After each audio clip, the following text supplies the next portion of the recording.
com base, nessa passagem de Daniel, esse capítulo 10, do 1 ao 13, eu quero estar falando um pouco sobre a oração e sobre a luta espiritual.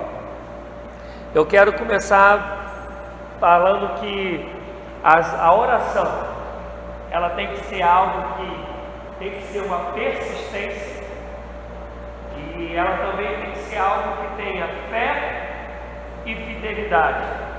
Então vou explicar primeiro a diferença entre fé e fidelidade. Fé é a gente crer que Deus é poderoso para fazer, amém?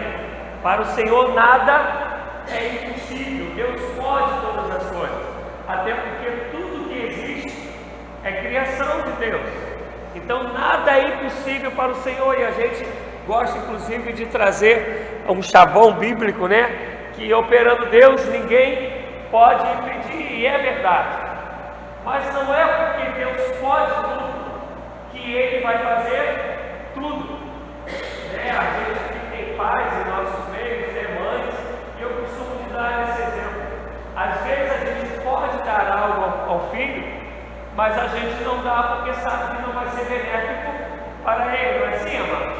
Então nem tudo que a gente pode dar, a gente dá porque pode, porque há coisas que a gente sabe que não vai fazer bem, que não vai ser benéfico para aquela pessoa. Eu lembro, embora não seja resposta de oração, mas eu lembro que quando Davi ele foi lutar contra Golias, e aí o rei Saul vai e dá para Davi lutar contra Golias a armadura do próprio rei, a espada do próprio rei. E Davi ele vai colocar a armadura e vai pegar a espada, ele não consegue colocar aquilo, ele não consegue usar aquele negócio, e aí ele vai arrancar tudo aquilo fora e vai contra o gigante somente com a sua tiradeira, somente com a sua funda, e basta tão somente uma pedrada para ele poder derrubar o gigante. Só que os anos passam e chega um momento que Davi está fugindo dos seus perseguidores, e ele entra na casa de Saul, e aí ele já está mais maduro, ele já está mais forte, e nesse momento ele pega a espada de Saul e ele pega a armadura de Saul e ela encaixa nele perfeitamente. Houve um momento que essa espada e essa armadura não servia para ele, mas houve um momento que aquela espada e aquela armadura servia para ele. E isso eu entendo também às vezes como dons espirituais. Há dons que Deus dá logo de cara, e há dons que o tempo vai passando, até ele olhar e falar assim: agora você está em condições de ter esse determinado dom. E às vezes há dons que ele não vai dar nunca. Por quê? Porque não há um propósito, não há um porquê definido no entendimento de Deus para que isso aconteça. Então, voltando para a vida de oração, a gente precisa entender que Deus pode tudo, então a gente tem que ter fé para orar e saber que Deus é poderoso para fazer. Mas a gente também tem que ter fidelidade a Deus para saber que se Ele não fizer, Ele continua sendo Deus do nosso Senhor. Amém, amados? Porque muitos de nós passamos vidas, anos, orando por algo, crendo, e a gente costuma falar para Deus: Senhor, eu criei e o Senhor não me deu. Glória a Deus que Ele não te deu. Se Ele não deu, porque Ele cuida de você. Se Ele não deu, porque Ele sabe o que é o melhor para você, para mim e para você. E às vezes a gente se aborrece com Deus, se entristece com Deus, faz biquinho para Deus, não estou de mal com Deus, porque Ele não deu aquilo que a gente está esperando há tanto tempo, e a gente olha para o lado, vê outra pessoa recebendo aquilo que a gente queria, e às vezes recebeu assim, vapt-vupt, mas há um propósito de Deus para a vida daquela pessoa, outro propósito de Deus para a sua vida, para a minha vida. Por isso que oração, ela tem que ser baseada em fé e em fidelidade. A fé é o saber que Deus é poderoso para fazer. Fidelidade é saber que mesmo que Deus não faça, Ele continua sendo o Senhor da minha vida, eu continuo sendo servo, filho dEle, Ele continua me amando e eu continuo o amando. Amém, amados? Louvado seja o nome do Senhor. Quando a gente lê essa passagem de Daniel, ele ficou 21 dias de jejum e oração. É claro que a gente, quando lê aí, a gente está vai dizer que ele não comeu aquilo que ele gostava. No meu caso, ele não comeu feijão da Mônica, ele não comeu um pudim, ele não comeu um pavê, ele não comeu uma lasanha suculenta, estou falando daquilo que eu gosto, um peixe na brasa, ele não comeu esse negócio. Ele falou, aquilo que era desejável, eu não comi. E nem passou óleo, lembra que esse ano da conversa? Nem passou óleo no seu rosto, para mostrar que estava bonitão. Ele não fez nada disso. Ele ficou 21 dias de oração e de jejum. Depois de 21 dias, chega Gabriel e fala para ele, olha só, amigão, no primeiro dia, no primeiro que você orou, Deus já deu a ordem para trazer a tua vitória. E aí aquilo que nós fizemos aqui nessa manhã, ele vai dizer assim, mas o principado, o príncipe da Pérsia, na região espiritual, ele me deteve e eu não conseguia chegar. E foi preciso Deus enviar Miguel, que é bom de tiro, pancada e bomba, deve ser o Rambo do reino espiritual, falou para Miguel, vai lá, resolve essa briga aí, porque a bênção ela precisa chegar até o meu servo Daniel. Às vezes as nossas bênçãos, aquilo que a gente chama de bênção, elas demoram a chegar. Não é porque Deus também não quer dar, é porque há uma luta espiritual. Efésios 6 vai dizer que a nossa luta não é contra a carne, nem contra o sangue, mas contra principados e potestades. E eu quero falar algo aqui para vocês, que talvez não seja novidade nenhuma, mas talvez também seja. E se não for novidade, pelo menos a gente relembra. A gente precisa entender que a nossa cultura, ela influencia no tipo de luta espiritual que nós estamos vivendo. Eu vou dar um exemplo para vocês falando de continente. O nosso continente, ele não vive, não sofre de ateísmo. Se você for hoje na Irlanda, se eu não me engano é Irlanda, nenhum jovem, eles creem, nenhum deles, creem no criacionismo. 0% dos jovens creem na criação, que foi Deus que criou os céus, a terra, o mundo, tudo que nele há. Se a gente for hoje, na Europa como um todo, o número de ateísmo é de cerca de 98% daqueles que não creem em Deus, ou se não creem em Deus, dizem que não precisam de Deus para nada. Por quê? A gente vai falar da parte cultural da Europa, estão muito à frente. A gente vai falar da parte educacional, estão muito à frente. A gente vai falar de saúde, estão muito à frente. Então os principados e potestades que regem a Europa, eles atuam de uma maneira diferente com a gente. A gente raramente você encontra alguém falar, não, eu sou ateu mesmo, eu não creio em nada. Até aqueles no Brasil que eu conheço que são ateus, quando dá uma topada, fala, meu Deus, quando o calo aperta, dá um grito no Senhor. Mas a gente sofre aqui de muito sincretismo. Nós temos a herança dos índios, nós temos a herança dos católicos roxos de Portugal, o pessoal da Itália que chegou, a gente tem o sincretismo africano. Então assim, crer em alguma coisa não é o problema para a gente. O problema da gente é que a gente crê em muita coisa. A nossa nação, ela crê em muita coisa. E aí a gente vai para os dias que se aproximam agora, que é Carnaval. Vocês fazem a conta aí, daqui a 9 meses depois do Carnaval, quantas crianças vão estar nascendo? De 7 meses em diante, tu faz a conta de quantas crianças que vão nascer. Você faz a conta daqui, depois do Carnaval em diante, quantas pessoas vão aparecer com doenças que são sexualmente transmissíveis. Essa é aquele que a gente chama, como o crente chama, mas a palavra ela realmente quer dizer isso, Carnaval, festa da carne, é onde o nosso adversário ele atua de maneira poderosa para destruir família. Vocês vão ver quantos casamentos vão estar desfeitos pós-Carnaval e alguns até antes do Carnaval, para poder se sentir solto no Carnaval. E isso, quando a gente olha, a gente vai pegar um sociólogo, a gente vai pegar um psicólogo, ele vai falar assim: não, isso aí é um pensamento coletivo, isso aí é sociedade. Claro que é um pensamento coletivo, mas eu creio que é um principado e potestade que faz com que isso aconteça, e que a gente precisa estar orando a Deus para que esses tronos caiam e o trono de Deus seja estabelecido. A gente precisa entender a luta que a gente luta, a guerra que a gente guerreia no nosso dia a dia. Às vezes a gente decora alguns tipos de orações.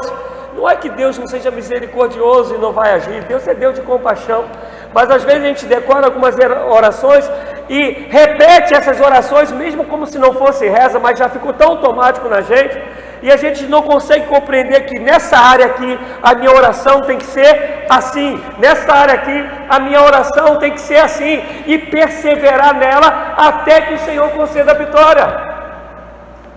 A gente precisa crescer em oração. A gente vai ver que há momentos que Jesus só diz assim, ó: sua fé te salvou, sua fé te curou. Há outros momentos que ele faz um montão de coisas que até hoje eu não entendo nada, porque ele faz aquelas coisas que cospe no chão, que a gente vai pegar lá no Naamã, que tem que mergulhar 7 vezes. Tem hora que não, só tocou, só falou vai. O próprio Senhor, ele vai mostrando que há maneiras de agir. Quer ver uma passagem que eu não entendo? Quando tem um homem cego, Jesus ora por ele, Jesus ministra a cura sobre ele, e aí Jesus pergunta para ele: você vê? E aí ele fala: eu vejo homens como se fossem árvores. E aí Jesus ora de novo, e aí sim é estabelecida a visão dele. Como que Jesus teve que orar 2 vezes? Eu não entendo, ainda que eu consiga encontrar algumas coisas, né, que aí seria um outro assunto, mas Jesus ora 2 vezes pelo mesmo homem. Jesus orando é para mostrar para a gente que a gente tem que perseverar, que a gente não pode desistir, que às vezes vai ser feito de uma maneira total o milagre que a gente espera, mas às vezes o milagre não vai ser total, vai ser milagre, só que não vai ser total. E a gente precisa compreender que cada região, que cada igreja, ela tem uma realidade. Eu vinha para cá hoje dirigindo, e eu tenho falado isso para Deus. Eu falei: Senhor, me deixa, me faz, me permite entender o que eu tenho que fazer em Comendador Soares, qual é a direção que eu tenho que tomar, quais as coisas que eu tenho que fazer naquele lugar, porque Comendador Soares não é Curicica, a realidade de lá é uma. Os principados e potestades que tem lá tem um propósito, tem uma área para trabalhar. Aqui em Comendador Soares eu preciso falar para Deus: Deus, me mostra como que eu tenho que agir. Por quê? Porque a nossa luta não é contra carne nem sangue. A obra de Deus, ela é espiritual, não é uma matemática exata. Não é 2 mais 2 dá 4. Deus pega pãezinhos e peixe e alimenta um montão. E a gente precisa compreender que andar em Deus, andar no Espírito, é todo dia estar sendo surpreendido por Deus. E a oração, ela segue esse caminho. Vocês estão me entendendo, amados? Estão me entendendo? A oração, ela segue esse caminho. Eu quero que tu abra comigo em 2 Coríntios 10, versículo 3, para que a gente entenda, vai entendendo um pouco a nossa vida. É que algumas coisas são tão naturais para a gente: acordar, vir para cá, né, ir para o trabalho. A gente só deixa de entender que isso não é tão natural quando você quer acordar e não consegue sair da cama. É uma gripe que te pegou, é uma coluna que travou. Mas quando essas coisas não acontecem, a gente acha que isso é muito natural.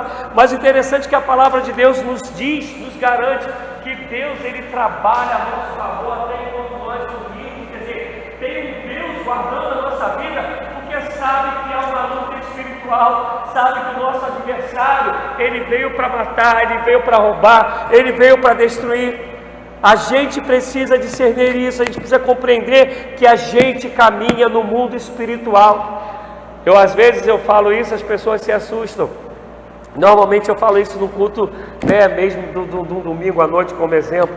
Eu falo para todo mundo: eu sou imortal, ninguém me mata mais, eu não morro mais. O máximo que vai acontecer comigo, eu vou fechar o olho aqui e vou abrir na Nova Jerusalém, mas morrer eu não morro mais. pode findar o meu tempo nessa terra, mas a morte foi tragada. Eu sou espírito que habita no corpo que Deus me deu, e esse espírito, o Espírito de Deus testifica comigo que eu sou filho dele. Então eu não morro mais, e a gente precisa compreender que a nossa vida ela é espiritual. Quer ver uma coisa que me mata, Cristiano, na vida do crente? O crente está aqui no culto, depois tem um bolo lá. Fala assim: alimentamos a nossa carne, o nosso espírito, perdão, e agora vamos ali para a carne, vamos comer ali, vamos alimentar o físico. Nada que um homem ou uma mulher de Deus faz é carnal, tudo é espiritual. Quando eu jogo bola é espiritual, quando eu namoro a minha esposa é espiritual, quando eu estou brincando com meus filhos é espiritual, porque o Espírito de Deus habita em mim, eu vivo sendo conduzido por Ele, eu busco que assim seja.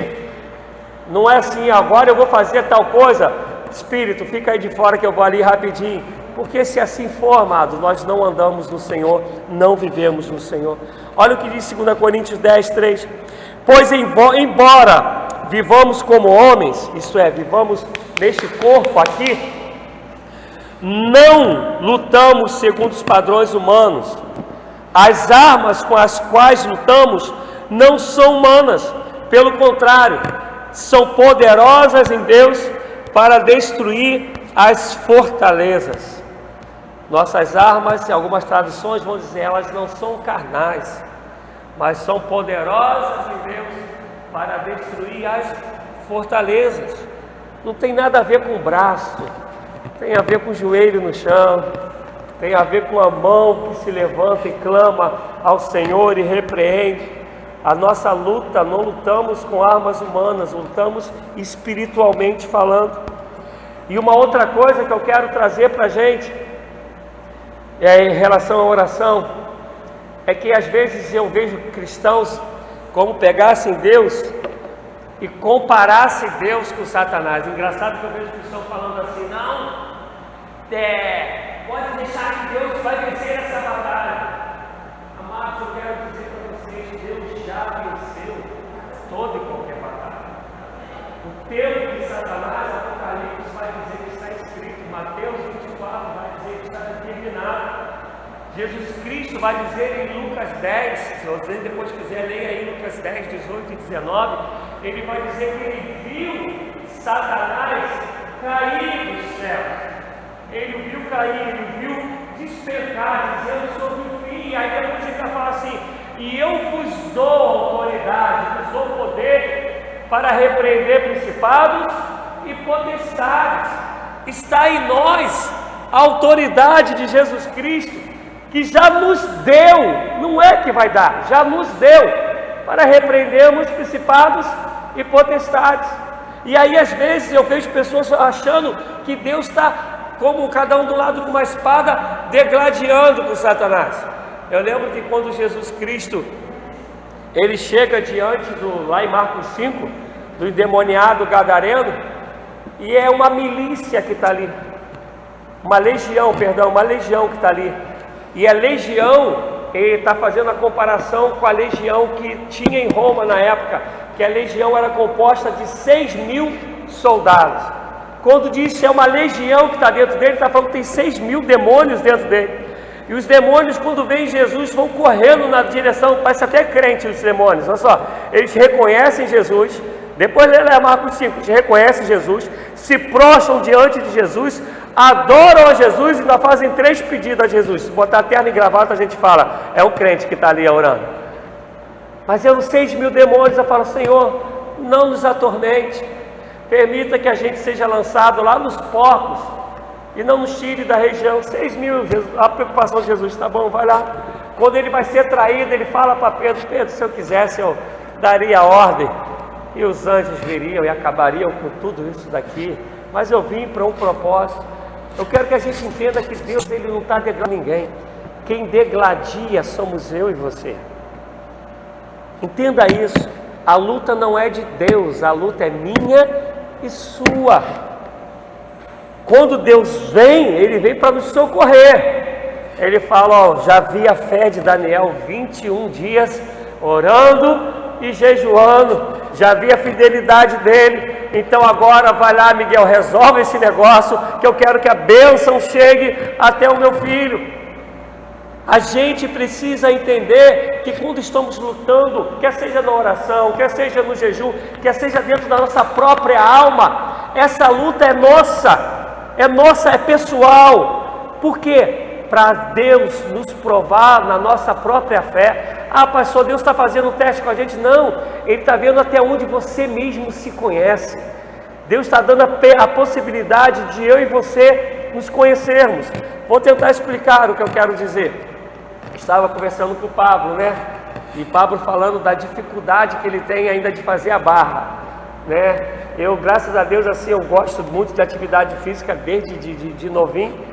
E aí eu estava comentando com ele, meu filho estava junto, falando que ainda bem que velhinho, com uma coluna arrebentada, eu consigo fazer barra até com a perna esticada, ainda dobra, bota o pezinho assim em cima do outro e consigo fazer. Mas a gente só consegue descobrir onde a gente vai chegar à medida que a gente vai tentando. E quando Deus nos coloca em lutas, é para que a gente cresça e descubra quem a gente mesmo é. Até onde a gente vai chegar nele, por ele e para ele. Quando Pedro fala lá para Jesus: Senhor, aonde o Senhor for, eu irei, conta comigo. Não se conhece, tadinho. Aí Jesus fala: não, Pedro, tá falando besteira, filhão. Antes que o galo cante, tu me negarás 3 vezes. Quando acontece, diz a palavra que Pedro, agora eu estou sabendo o vacilão que eu sou. Eu achava que eu era parceirão de Jesus e não sou. As nossas lutas são nossas. Deus veio para nos socorrer, porque a autoridade Ele tem. Todavia, diz Ele que nos deu o espírito de poder para nós vencermos todas as lutas. Quer ver? Abra aí 1 João 4,4. Olha o que Deus fez. Jesus falou assim: não é bom, Deus falou: não nos deixarei órfãos, vos enviarei o espírito de poder. No grego está escrito dínamos. Dínamos é da onde vem a palavra isso, dinamite. A palavra dinamite vem de dínamo, para falar do poder, da explosão que faz. Ele está falando assim: eu vou te dar o espírito de poder. Aí 1 João 4,4 vai dizendo que, gente, maior é o que está em nós do que o que está no mundo. Maior que está onde? Em nós. Não tem a ver com o tempo de 4 paredes, não tem a ver com o lado de fora. Maior que está em nós, porque o Espírito habita em nós. E é por isso que lá em Marcos 16, por isso que lá em João 28, nos últimos capítulos do Evangelho, está Jesus falando: eu vos dei poder para expelir demônios, curar enfermos, se comerem alguma coisa mortífera não vos fará dano algum, falar em línguas. Quem é esse poder? O Espírito de Deus que habita em onde? Em nós. Aí Paulo, sabendo disso, ele vai pegar Romanos 8, 26 e vai dizer assim: nós não sabemos orar como convém, mas o Espírito Santo de Deus intercede por nós com gemidos inexprimíveis. Até aquilo da oração que é para a gente fazer, mas que a gente não consegue fazer direito, está falando que se a gente se lança diante do Senhor, o próprio Espírito Santo de Deus intercede por nós. Então meu desejo nessa manhã é trazermos para uma vida de oração. Uma vida de oração não somente para aquilo que a gente deseja, que Deus também realiza sonhos, amém? Mas para compreender que a gente luta contra principados e potestades. A minha luta não é contra o meu irmão, mas é contra talvez a brecha que meu irmão deu para que Satanás pudesse nessa brecha causar qualquer tipo de dano, de estrago, de escândalo. E para compreender que a minha fé, ela tem que me levar a entender e crer que Deus é poderoso para fazer, mas que muito mais do que a minha fé, eu tenho que ter fidelidade a Deus. Eu falo para todo mundo isso, é uma das coisas que eu coloco lá em casa sempre. Ter fé quando Deus está fazendo aquilo que nós queremos é mole. Eu quero ver ter fé quando Deus não faz nada do que nós queremos. Porque a fé no Deus que realiza o meu sonho se chama barganha. A fé no Deus que não realiza o meu sonho, mas eu aprendi quem Ele é de fato um coração que se entregou totalmente a Deus. Consegue me entender, amado, o que eu estou querendo dizer? E por último, para terminar, Romanos 16, versículos 19 e 20.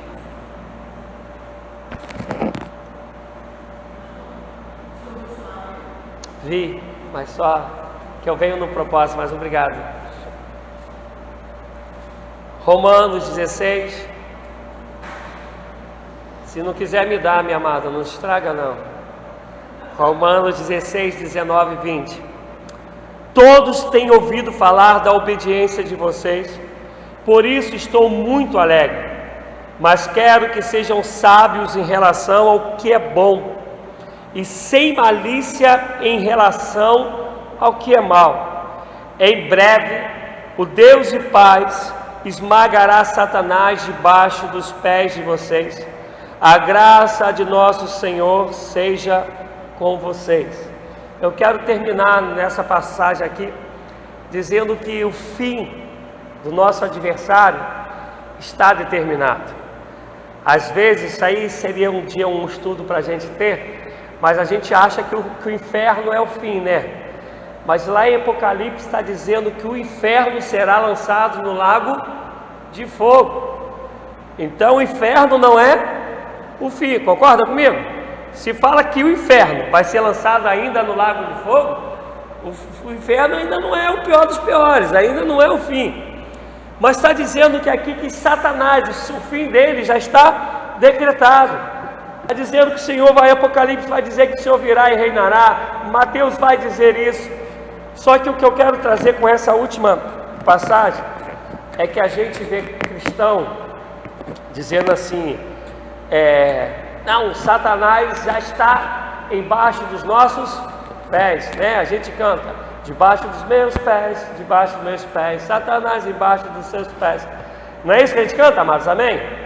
Mas olha só sobre quem ele está dizendo que Satanás está debaixo dos pés.